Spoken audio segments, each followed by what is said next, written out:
Here we have one of them little Chinese excavators, little backhoe. VC13's got 13 horsepower in it. Just wanted to show y'all what it's built of, what it's made of. I mean, this is pretty nice little machine. It's got plenty of power. Y'all complain about power and jerking. This thing's 1/2 inch right here. Our boom is also 1/2 inch up here. All that's 1/2 inch. If not, I need to measure. It's real close to 1/2 inch. Let's put it that way. And it looks like it might be a little bit thinner. 1/4 inch. All the welds are good. I mean, they ain't perfect welds or none, but they're pretty dog. I don't know. Looks like machine weld probably would be my guess. They got it double plated. Got another one there, another one there. You got 1/2 inch up here, and you 1/4 inch the rest of the way. The only thing I really see is as we move on down the line, all this is welded up pretty good. Yeah, there's a little bit of crappy spots here and there. My goodness, I mean, this thing does good. Only had it about 2 days. Now we're gonna put this thing through the test. I'll show y'all all digging and everything. I wouldn't leave it outside. You can see rust spots starting and everything. This is where they had it outside where they were. The welds on the cylinders ain't the best or anything. I mean, no perfection, you know what I mean? But for the price you pay, I gave a total of roughly $7,000, just barely under $7,000 to get it up here and everything. Well, to buy it from the dealer that was down here. Just these welds are the worst.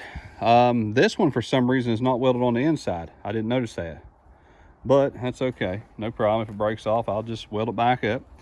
We just followed all the way down, and we see we got double plating here. All this 1/4, from what I can tell. This is 1/2 inch where it all connects onto it, and then we have a whole underplate here. This is all 1/2 inch right here.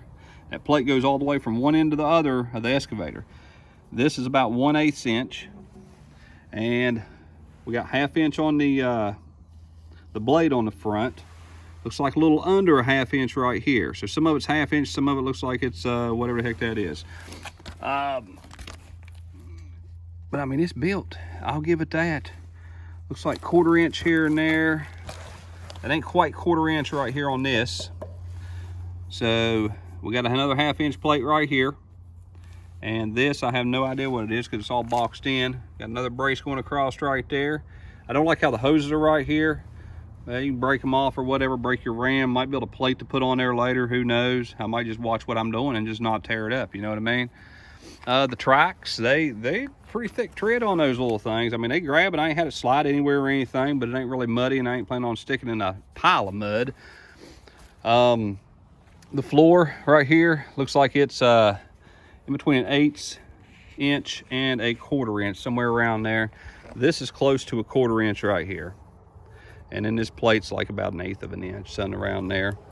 That thing, I like it. Don't get me wrong. The hydraulic cylinder is right here in the side, or hydraulic cylinder. The hydraulic tank is right there on the side. You can access all this in part of this video. You can access all that and change everything if you want to. The seat, it ain't too bad. I mean, it's ghetto, don't get me wrong. It ain't no master thing there.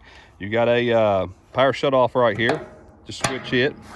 Now, I'm going to do a little bit different on this thing. This motor's sideways down in here too. So it puts you in the mind of a front wheel drive car you can't hardly work on. And you got your pump down there. And of course your engine. And as far as everybody complaining about this, just go grab you a kerosene pump. You can do a battery powered or a pump one. Just set it up your jug, your 5-gallon jug up a little high, and you'll be good to go. Just pump it in there. It don't matter. I mean, geez, you want to whine and complain about everything. It's got bracing right here, just about in between an 1/8 of an inch and a 1/4 inch. All this up here.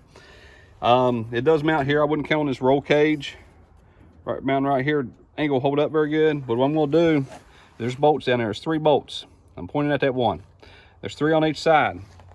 It ain't bolted nowhere else. So I'm gonna take this whole back piece right here and make it accessible because it's hard to get to your oil down here.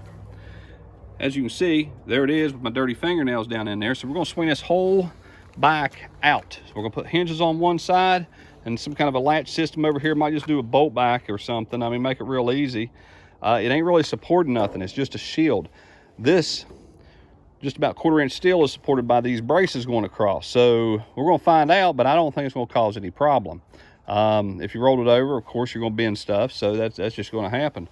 This thing is pretty nice. And the 1/2 inch steel underneath, if you want to mount more things, like a bumper or something right there, it's 1/2 inch steel underneath this thing, and look at all these extra little holes right here. I'd assume some of that's for drainage and everything. You actually got hook holes. I don't know if you can see that. Hook holes right there. Probably ain't holding the camera in the right position, but there's all kinds of open spots underneath there. Then you got your gear drive for the cab itself. Just rotate it around with a little hydraulic motor there, and then you got your 2 little motors there. You got a little cross section. You can see they beat it up a little bit where the rust is there, so I'm gonna put some stuff to stop it from actually messing up underneath there. This is about 1 inch thick right here. That right there, this is about 1/2 inch thick right here, if I put the camera in the right spot. I ain't really worried about hitting that against anything. It's only 2,000 pounds. The only thing I'd worry about is your lines right there, because I think that stuff right there will handle it, but I wouldn't have it all rusted up in case you got to unbolt it or take it apart, try to fix it yourself, whatever.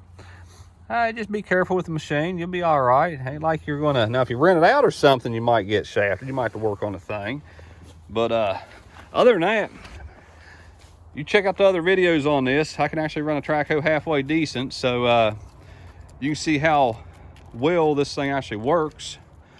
As far as me, I like it. I think it was worth roughly around $7,000 for it. So we'll see how it holds up. Like the arrows, that's forward. Yeah. Why? See, Chinese people think we're dumb, I'm assuming. I'm just playing. I don't know why they did that. I mean, there's probably a bunch of people that don't know which way it goes or something, but you got me. Well, you see, I already played around with it a little bit, cleaned out the ditch. I moved a bunch of dirt over here. We're going to set up the video, and we're going to move some dirt here in a few minutes. Now, I'm going to get a little hydraulic ram